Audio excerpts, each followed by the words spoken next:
to go much more in depth. We understand that there is much more to it. It's like you think you know it all, but then there's another ocean ahead of you. Yes. Like, Hello, Alyssa DeHart here, your host for the Coaching Studio, and welcome to the studio. I am very excited to introduce a person who I've known for quite a while, I consider a friend, Angelos Delarbos, and he is an MCC coach with the International Coaching Federation, as well as being a coaching supervisor with the EMCC. So Angelos hails from Greece and coming from such a long way away. Angelos, thank you so much for being on the Coaching Studio today. thank you for inviting me, Lisa. And I truly feel like a friend, like an old friend with you, and I really admire what you're doing. I'm very happy to be here. Yeah, I was thinking the last time I saw you, was in when we met in Prague, I think, when we were both there for the Coaching Converge conference. You're right. Yes, I had recently saw that photograph. We met in Prague. We met in Warsaw. So all European places in Warsaw. Yeah, I think when we were the chapter president. So we met at the Global Leaders Forum, right? yeah, that's right, in Warsaw. So yeah. Well, you have to come to the United States apparently because we need to meet on my turf occasionally. So, Angelos, thank you so much again for being here. And I think I kind of gave you a little snippet about sort of really the curiosity being about you and your coaching development and really this movement that you made from even finding coaching towards moving towards mastery level coaching. I would love to hear a bit of your story. Thank you, Lisa. It's a bit straight, and sometimes it might sound like a cliche because I don't know, because it's true, I guess. I think that it was a kind of calling. So I had my previous career before coaching as a profession. I was managing different corporations. So you could say that on the one hand, it was it organically developed as a need to acquire people skills. When you're managing people, you need people skills. So coaching is the right place to go on the one hand. But as I said earlier, it was a kind of calling because as far back as I can remember myself when I was growing up, I was really enjoying the kind of friendship when you have these deep conversations. And I was getting that feedback in many ways that there was something happening there. And I was so interested just being there, holding that place, as we say right now, because, when you're young, you don't have this kind of words. You don't have the words, but you can understand that there is something happening there. We giving the space for the other and making a connection, and then trying to observe and understand how does that person feel. So where does that person, how does she organizes themselves and work their way through life? What's important to them? The things that we call values in coaching, and how they can create different outcomes. How can they change what is happening in their lives, in their families back then, when young, very young? That was one of the most important issues, right?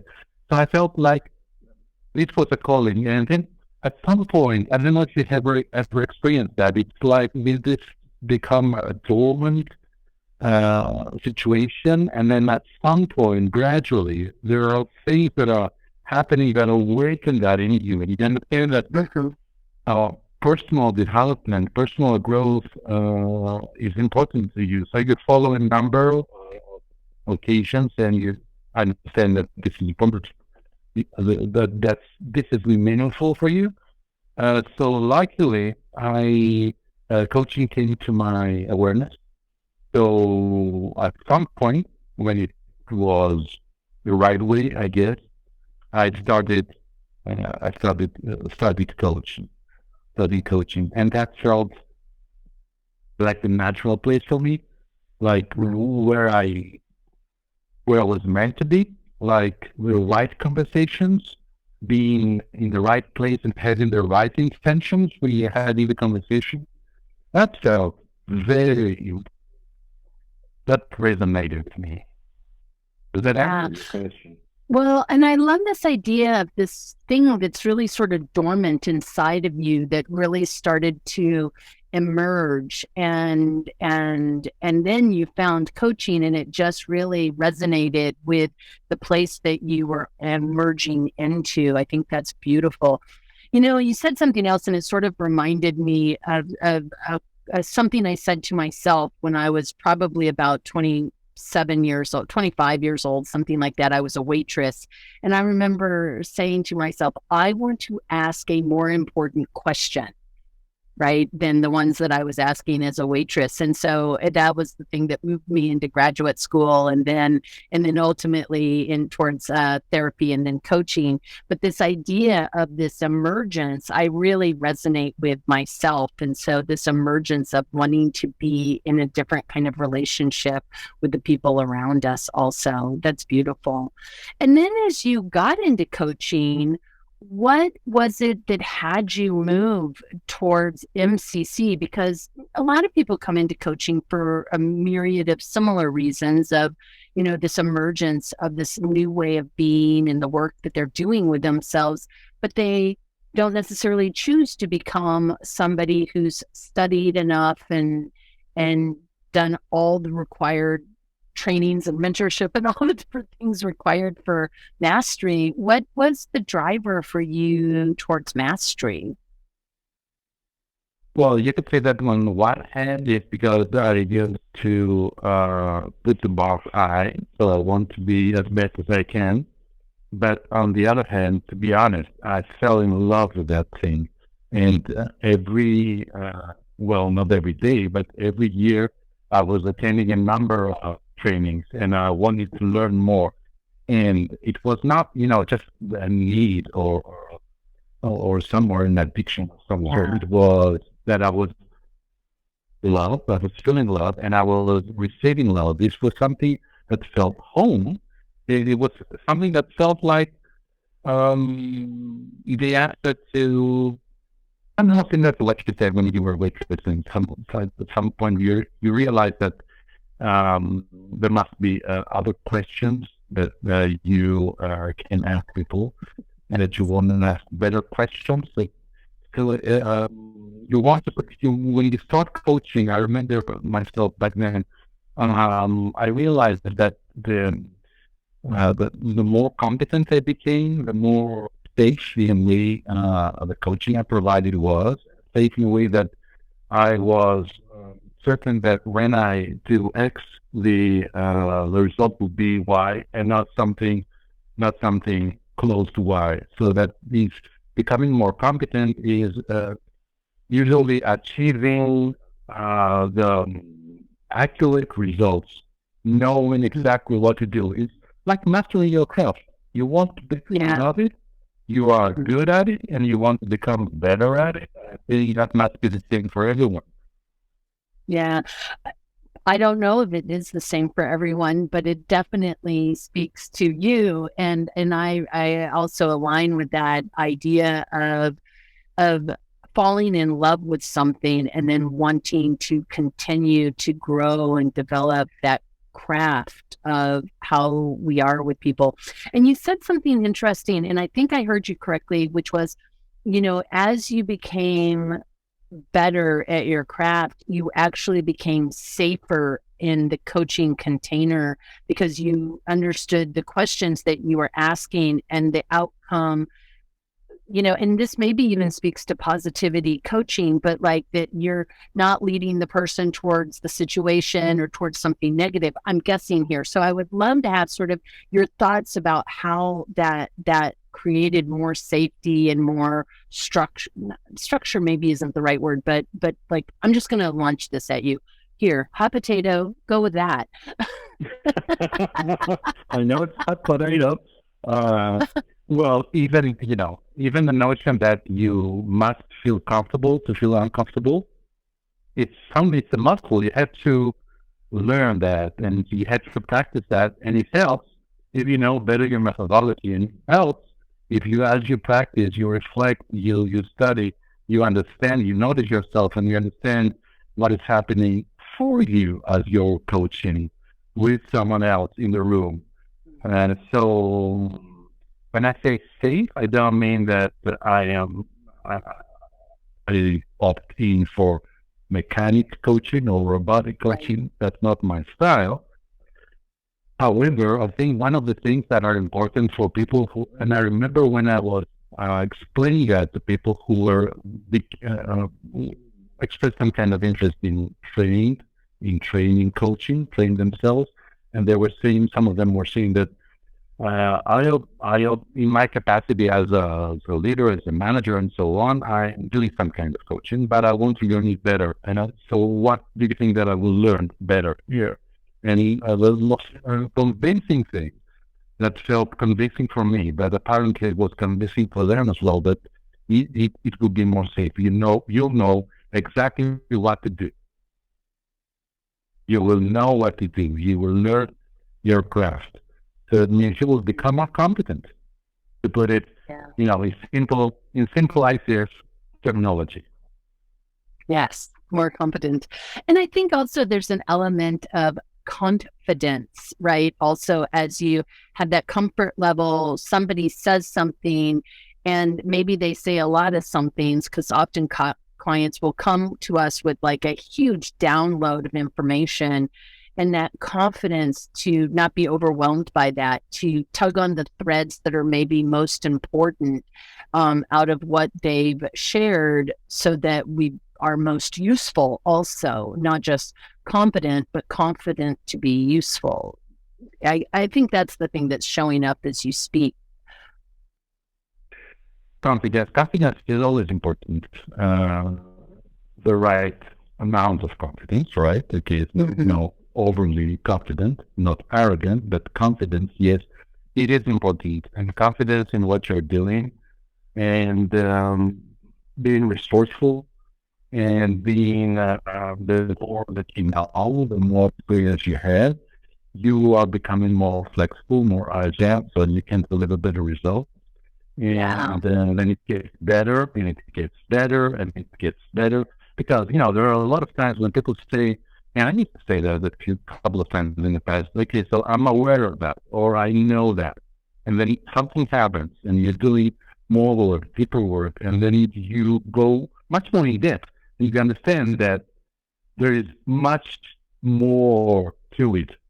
It's like you think you know it all, but then there's another ocean heading you. Yes, There's so much. that's right. You made it to the moon, but there's like stars and planets beyond. Exactly. I know. Exactly. It's like That's that. So I think it's competent, surely, on one hand. But on the other hand, you're moving to mastery, and I don't know if you have experience, but I think so. At some point, I reflected and I said, so what changed? And now I am there, in the end to see. I think one of the things that has changed for me is that I enjoy it more. Now I enjoy it more.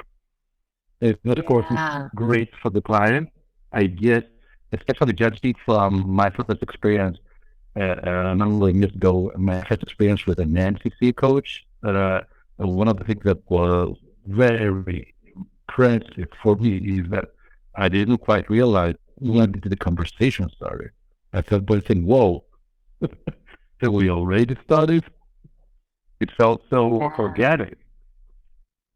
Right. Yeah. So there's this sort of again, the weaving of the competencies in such a way that it is a natural feeling conversation, not a stilted or scripted kind of conversation, but a really natural, meaningful conversation. Yeah. What would you Yeah. say is your sort of biggest like aha of what you didn't know when you started to where you are now, and what you know to be true for you about your coaching? But my coaching competency or the coaching as a profession or Anything. Like what shifted? Like when you began, you didn't know what you didn't know, and now you may still not know what you don't know, but you know something different than you did when you started. well, there are well, you would expect that there are a number of files, but I'm just thinking right now from the top of my head. I would think that at some point I became one important aha was when I became aware that of the potential that I have. But if I let go, there's so much more to do and so much more to create. And it was something that it is meaningful for me, and I don't know if the listener, the viewers can resonate with that. But there was a threshold when I understood that okay, there is so much more, and I can unleash that. There's so much more, and the more I allow myself to get in on the field, let's say, and do the practice, wonderful things are coming up. Yeah. It really, you had said you were having more fun earlier, and then this state of being in this kind of open curiosity and just allowing kind of like your own emergence, right? Like it was dormant there, but then it emerged, and then emergence in a conversation of maybe what's meaningful, if I'm understanding you correctly. Yes, you're right. Something that is meaningful, and you realize that there are so many other things that you can create, that you can experiment. I'm saying to create and to create again because obviously to being allowed to allow yourself to be creative and to find the context to be creative, to find the opportunity to become creative, to exercise your creativity, and Yeah. of course, to understand that the more that you do, the more you practice, the better it becomes, the better you become. Um, so it's Yeah. right, Yeah. it creates more by itself. Yeah, it's kind of like that wheel of growth of, that wheel that is churning of growth.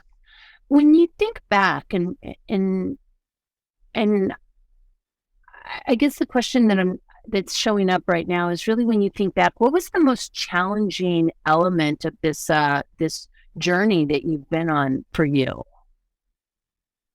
as a human being becoming, right? The more challenging, do you mean by the more challenging item, the more challenging staying in changing career? Because Maybe, yeah. What was the challenging piece of, because if that was really challenging, I'd love to hear, like, what was challenging about changing your career, and how did you navigate that? yeah, yeah, thank you. That is an interesting question. And training people for to become coaches, and some of them, start or consider to start their own private practice. It's always a challenge to to change careers, shift careers. I don't know about the States, but it might be a cultural thing. What I understand, but a lot of people where I live uh, frown upon anyone who changes careers. There's this kind of mindset that you should only choose career once. You should. Oh, yeah, Forever. Right. So it feels like you need to find the outlet straight inside of you, and because you understand that when you started initiating a change, you're not sure yourself either. Really, you don't. It wouldn't feel reasonable to expect others to support you when they don't know, and you don't know exactly whether you will be good at it or not. Like you're still experimenting. You have an idea. You have a fascinating idea. You become passionate about that, and you want to move forward. And it might lead to success, or it might lead to failure. I think the challenge about the possible failure in the future is always a challenge for organizations and individuals as well. So I think this was my main challenge. I had to really put an armor around me so that I won't be easy to be influenced by, other voices. I won't hold you down. And understand that it's difficult. It's not an easy way to move forward, especially when you don't know, and you obviously often don't know something that you have not done. You don't know that. So you're trying to, you don't know how that works. You don't know how that gets to the profession, and you don't know how good you will be when you will be practicing this vocation. So there are a number of issues to take into consideration. So I think that this was my biggest challenge, and I think that one of the things that helped me find my strength is this mindset of positivity when you try to find out which are the places, the things, the resources, the ideas, the mindset that you can that can hold you, that can help you, lift your head and align your spine and move forward. And that it's not always easy, because sometimes it feels like you're walking and moving fast, and you want to be constantly aware that you always need to look at what are the possible choices and opportunities here, and not focus too much on the obstacles. Pretty much what you're saying, coaching. Mm-hmm. It's interesting. Yeah, pretty much the same thing. Yeah, there's a couple of things that you said that I think are really important to highlight, because I do think there's probably cultural elements where you come from a culture that says you were born, you created this career, you will now be in that career forever, and there's no changes allowed. And I think a lot of cultures are shifting that ideology a bit, but I think there are a lot of cultures that are like, you've got to decide forever when you're, 18 or 24 or something. And I think, but even in cultures like the culture that I come from, where most people will have 3 to 5 careers, right? So, I mean, it isn't unknown for a person to move from, like I did, from being a waitress to being a, artist, to being a social worker, to being a coach, like that was acceptable within my culture. It was still, as you're talking, there's still the challenge of, I don't know if I'm good enough. I don't know, even with all the training and all the money I'm investing in this education, that it will ever turn into anything that will support me. Gosh, it would be so much easier if I could just get a job and work for somebody else where I know the paycheck will just come in. And I think there is a lot of stepping through that doorway into that liminal space of not knowing, that entrepreneurs often struggle with in a career change like this into coaching. So I really respect the struggle, because I think I've experienced and probably still do. I mean, it's different now than it was when I first started, but there were just months and felt like years where I'm like, am I doing the right thing, or should I cut bait and go somewhere else and do something different?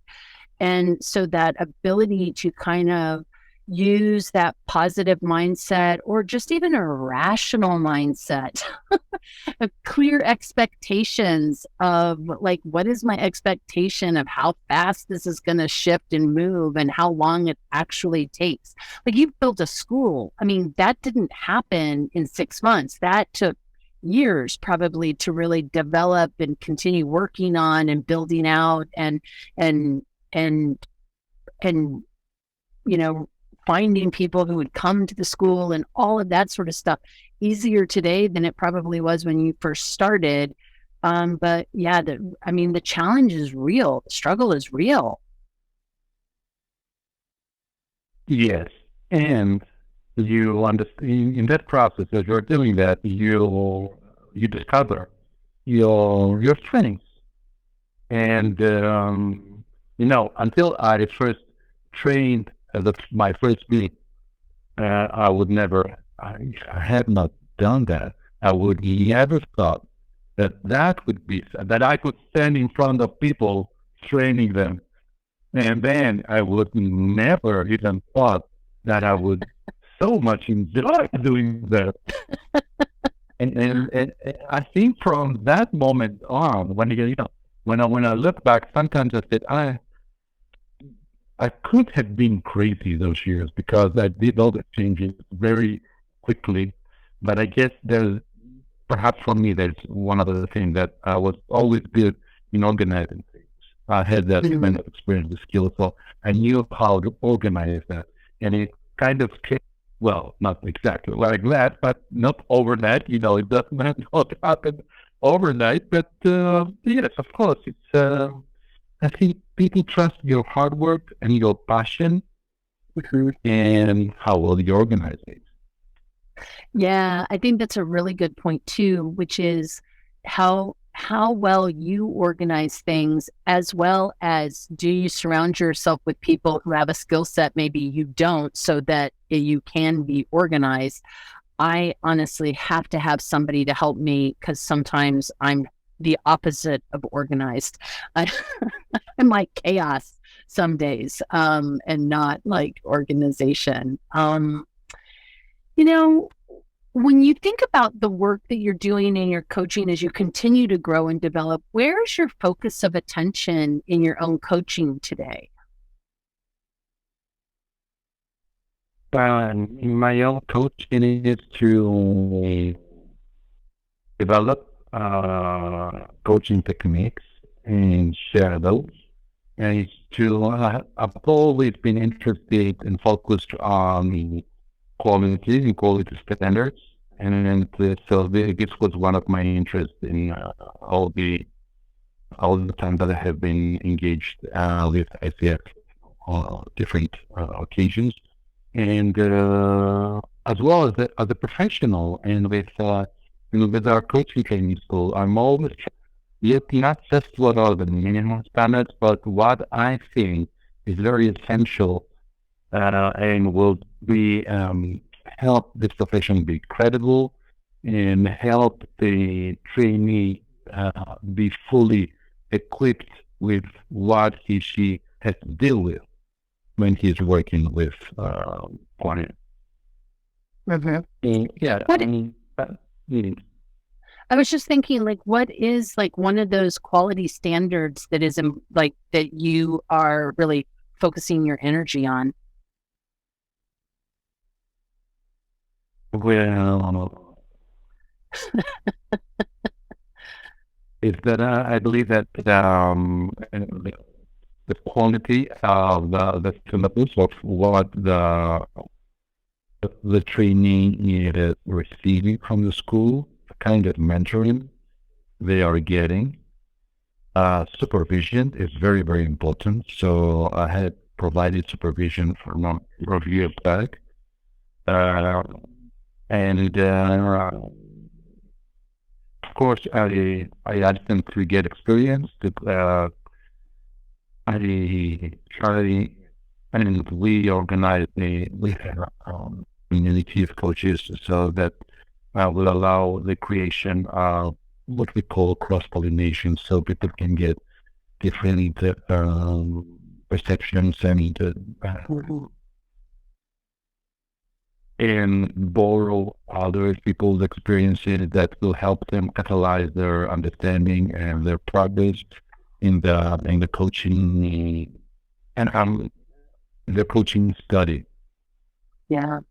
I think that's so important. I mean, I really heard you say three things that is really around the quality of the education that you get, the quality of the mentorship that you get, and the quality, or the rather the, and hopefully quality also, but that you're also in some reflective practice like supervision, that you're really looking at it and exploring your relationship to your work. I think all three of those things are so important. I do a lot of ICF PCC assessments right now, and I'm the thing that is most surprising to me, that is consistent between the people who pass and don't pass, is that you can tell that the people who pass have gotten good mentorship. They didn't just have a chit chat with somebody who also had a higher credential than them and just sort of chat about coaching, but they really dove into their questions and into the work of what their coaching conversations were looking like, because that's how you move from just having a wandering conversation to actually demonstrating coaching at a PCC level. So, and I had gone through this supervision program with Coach Supervision Academy, not last year, but the year before. And I cannot even slightly underemphasize the value of the reflective practice in our work. So I'm so glad you brought both of those forward. So glad. Yes, I know what you're saying because I was trained by the same people that you were trained about in London. Nice. Yeah. Yeah. And it's an amazing process to go through getting coach supervision training. Also, even if you're never going to be a coach supervision partner with anybody, but rather the process of that self-reflection in your coaching, like where do you get hooked? Where's their transference and counter transference? Where is there, where we want to save people and keep them from ever being challenged or have a hard feeling or anything, like what is all that stuff that shows up in the space between two human beings? I think it's just so incredibly important. Were you going to say something? Because again, when you, let's say, hone your reflective skills, then you can integrate that into your mental coaching. And I think that was, I remember back in the days when we were with chapter presidents or time. So I think that back then I was pushing to create some kind of credentials for mental coaching.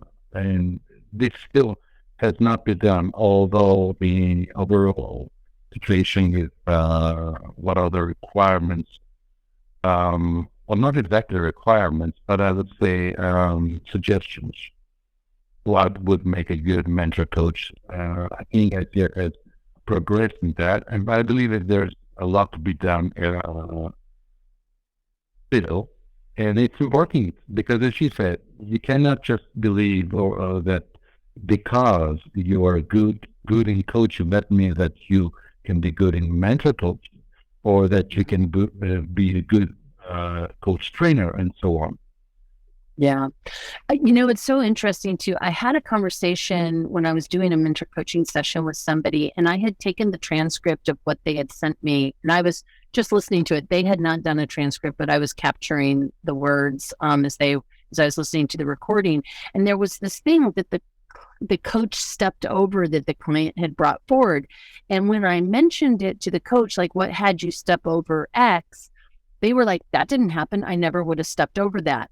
And so that's the other thing about like really looking at your work and seeing in black and white on a page, what was said, what you heard, what you asked is just crucial to developing your ear for what you're listening for. Because I think there's so many places where we just listen over things because that isn't where our attention is, right? Like that's normal. But if you're going to be a good mentor coach, how are you supporting people to have better self-awareness of what their coaching is? Yeah. Yeah. Well, when you think about this idea of some sort of, you know, I don't know what the word is exactly, but when you're looking at mentor coaching and you're thinking of having a more robust expectation of mentor coaching, what does that look like in your mind? Well, I think you have to be very clear about what is mental coaching and what is assessing. The assess who is the assessor and whether the client needs one or the other. And you want to, because sometimes there's a confusion there for a reason. But I think this is important on the one hand. On the other hand, I think feedback is a difficult task. It's difficult for to give feedback, and it's difficult to receive feedback because we are humans. So this is That's right. And I was perfect. I was perfect. What are you talking about? exactly. So well, of course, you should be okay. So you want to create that space. You want to feel to support your mentor coaching client, your mentee safe, to allow for and to be in that mindset. So there are a number of things that which you can prepare your client and how it will be better for them to prepare themselves and come into that space. But I think the biggest weight of the role is you, the mentor coach, because you have to make a connection. And this is very important. This is where you put your heart, right? Make the connection so the other person will be inspired by you, so the other person will feel that you care for them. So you create the safe space, so you are constantly aware and flexible and agile, so you can understand if that is too heavy for them, if you need to take this down, or all the things, and then invite the other person to share that kind of awareness or share their part in co-creating this awareness of how we are dealing this together. A little bit similar to what we are doing in coaching, but very, very different because we're not talking about the client here, we're talking about you. But that's very different. Right. Yeah. And I think that we should never underestimate the power of shame aligned with feedback, right? Like that I should have done it better. How did I miss that? Like all the negative narrative that shows up for people when they're getting like, what happened here? And they're like, oh my gosh, what happened? I don't know. Oh, I'm a terrible coach. And like, how do you move through that and see it just more as like, what do you know now as a result of having this newer awareness, like really shifting our relationship to feedback? I think that, I know I asked you what your biggest challenge was, and I think I align with your biggest challenge, but I also think learning to receive feedback as positive was a big challenge for me also. I don't know about for you, but I know it was for me. It is, but I think that so many of my clients, of my coaching clients, are having feedback as a real challenge. So I don't feel that that the whole world's dirty is on my shoulder. There are a lot of us. Yes, there's a lot of us. So, yeah. Like rub our tummy, rub our heart. I'm okay. I'm okay. I'm okay. I'm okay. I'm okay. Angelos, what are you up to in the world today? What are you busy in the world doing? Well, I'm so curious about all the different things that are being happening and how we can integrate that into coaching. So one of the big issues that in the coaching world is diversity and inclusion, and understand where we really stand, and not just jump on the train because it never works.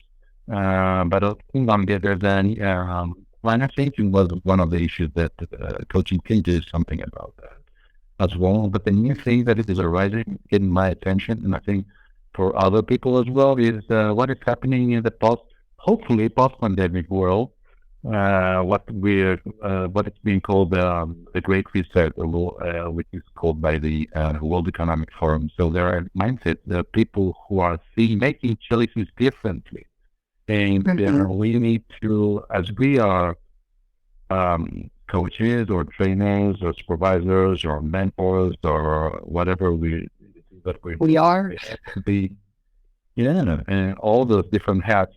We need to be aware that there's a shift in the world, and we need to challenge ourselves to remain open because the times are changing. This was saying. On the one hand, and I think that's beautiful because if you don't follow the lead or if you don't, just want to remain open.